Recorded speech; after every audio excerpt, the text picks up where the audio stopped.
You can get to the history brush by pressing Y.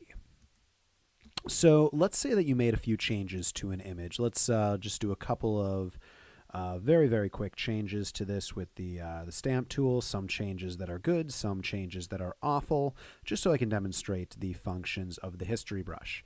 All right, so let's say that you did some changes. You really like what you did with the pimple fix. You're not particularly happy with what you did right here. Now, one thing that you could do here, let's just make this a little bit better. There we go. It's just a little bit better. I should have used the healing brush here rather than the stamp. You don't care. So you could go back to this original place in the history panel to get to the original things, because this is where all of your multiple undos are located. Or if you want, you can use the history brush in order to go back in only specific areas. So notice this little icon up right here. This is saying what you're going back to. Normally, it's the original image. So if I use this here, I'm able to go back to the original image without affecting this area or without affecting that area over there. And that's basically all of the history brush does.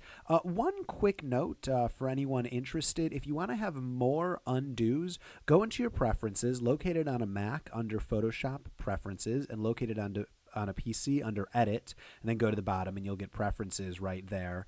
And if you go to, let's see, Performance, you could actually change how many history states you have. And you can change this all the way up to 1,000. If you want a lot of undos, I suggest not going over 80. And that will actually give you more undos. That's another tip right there. Also under this is the Art History brush. And the Art History brush is a good way to make your image look absolutely awful.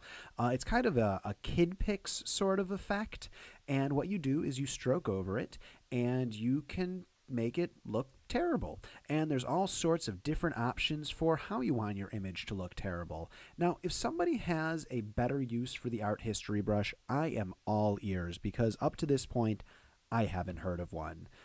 But the history brush is pretty cool. One note with the history brush: it only works if the canvas size is the same when you started and how it is now, and if it's all happening on the same layer. And it's for that reason why it's better just to use non-destructive editing, which is something we won't be getting into here.